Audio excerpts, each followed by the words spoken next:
Rangka manusia merupakan rangkaian tulang yang saling bersambungan secara teratur. Tubuh kita dapat terbentuk karena rangka dan otot membentuknya. Rangka juga membentuk sistem gerak yang memungkinkan kita untuk melakukan kegiatan sehari-hari. Rangka manusia terdiri dari 3 bagian, yakni kerangka bagian kepala atau tengkorak, kerangka bagian badan, serta kerangka pada bagian anggota gerak. Rangka kepala meliputi tengkorak wajah dan tengkorak pelindung otak. Rangka kepala ini berfungsi untuk melindungi organ penting yaitu otak. Rangka penyusun wajah terdiri dari tulang pipi, tulang rahang bawah, tulang rahang atas, tulang hidung, dan tulang air mata. Sementara itu, tulang penyusun tengkorak pelindung otak terdiri dari tulang dahi, tulang baji, tulang belakang kepala, tulang kepelipis, tulang pipi, dan tulang ubun-ubun. Rangka yang kedua adalah rangka badan. Rangka badan meliputi tulang belakang, tulang dada, tulang panggul, serta tulang bahu. Pada tulang leher terbentuk dengan 7 ruas tulang. Tulang punggung sampai dengan tulang ekor dibentuk oleh 26 ruas tulang.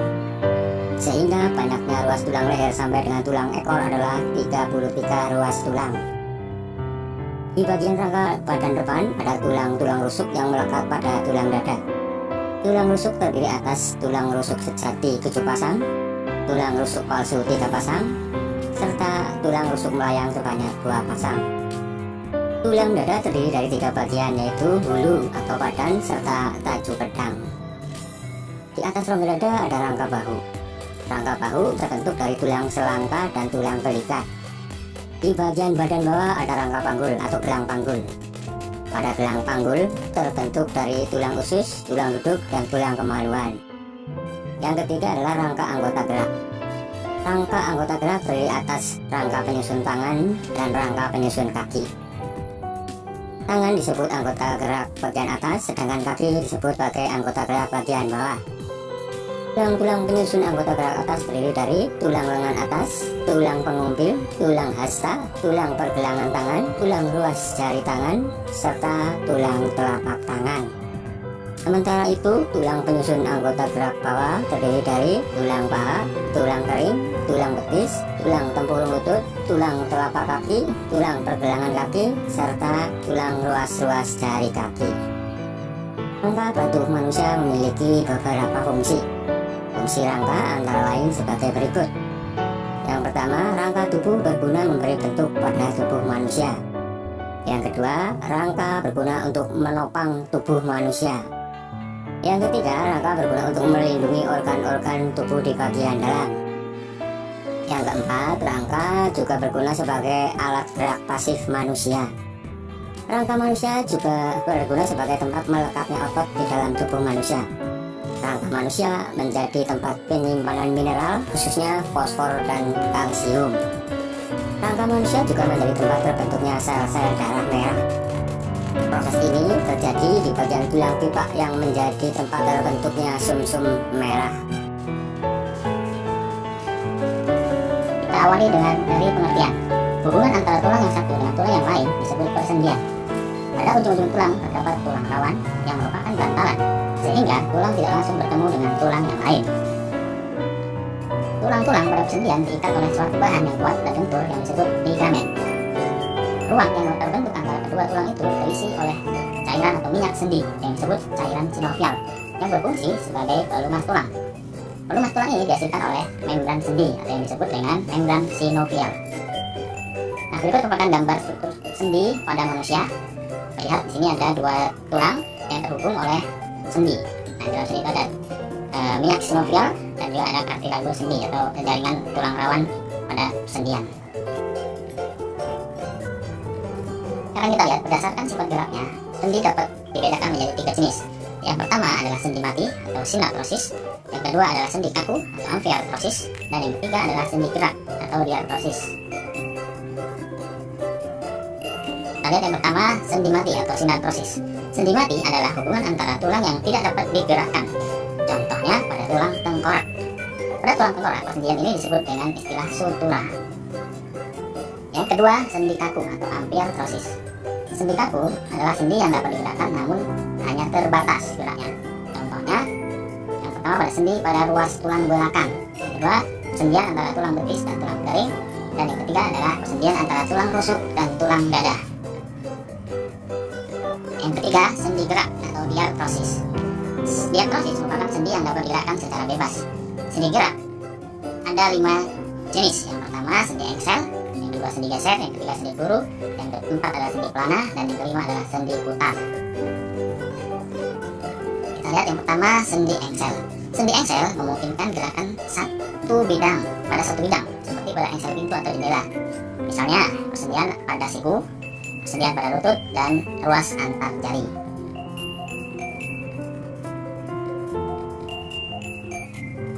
Ini adalah gambar sendi engsel. Seperti ini, hanya mungkin gerakan satu arah. Yang kedua, sendi pelana. Sendi pelana memungkinkan gerakan kedua arah, memutar dan juga melengkung. Misalnya pada sendi yang hubungan antara ruas jari dengan telapak tangan, dan yang kedua adalah sendi pada tulang ibu jari. Ini gambar sendi pelana. Ini. Dan yang ketiga, sendi geser. Sendi geser memungkinkan pergeseran antar tulang. Misalnya sendi yang terdapat pada tulang belakang. Ini gambarnya. Yang keempat, sendi putar memungkinkan gerakan memutar. Misalnya persendian pada tulang tengkorak dengan tulang leher. Ini seperti terlihat pada gambar. Ini adalah gambar sendi putar. Yang kelima, sendi peluru. Pada persendian peluru ini memungkinkan gerakan yang bebas hampir ke segala arah.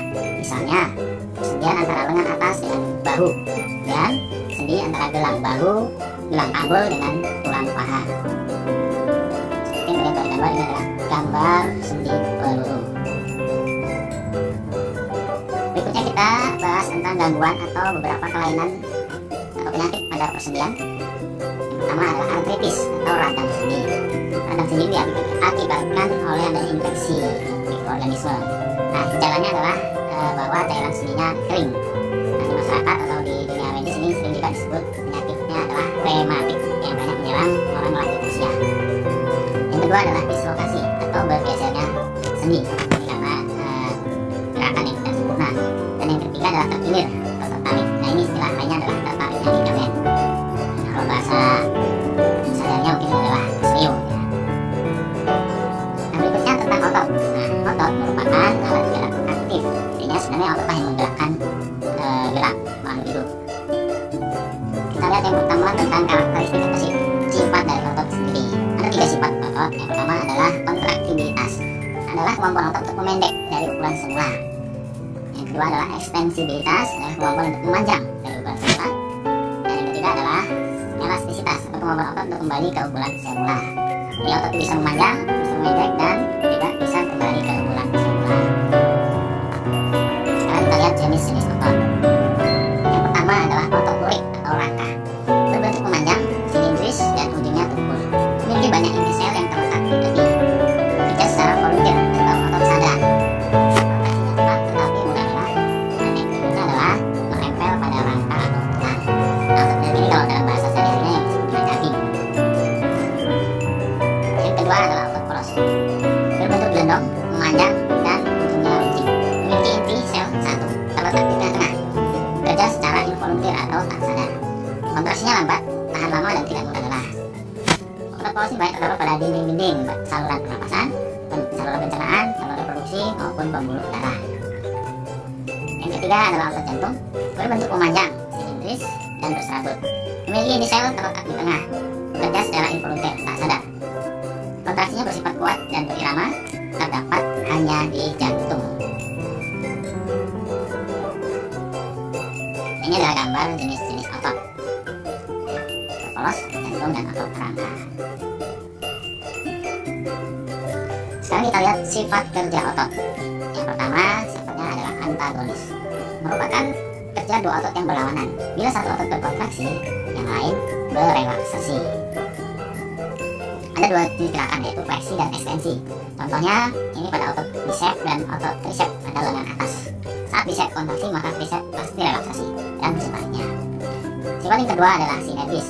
Merupakan kerja dua otot yang saling bekerja sama. Contoh, bekerja sama antara otot prolator teres dan prolator quadratus.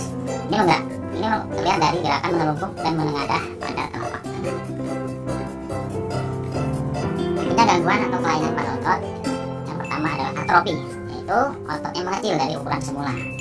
Kemudian yang kedua kram, otot kejang otot akibat aktivitas otot terlalu berat. Misalnya olahragawan ya, main bola, saat sedang bermain tiba-tiba kesakitan kakinya karena kram. Yang ketiga tetanus, yaitu penyakit pada otot yang disebabkan oleh bakteri Clostridium tetani. Cirinya adalah bahwa ototnya terus berkontraksi atau kaku. Demikianlah penjelasan tentang sendi dan otot pada manusia. Terima kasih atas perhatiannya dan semoga bermanfaat.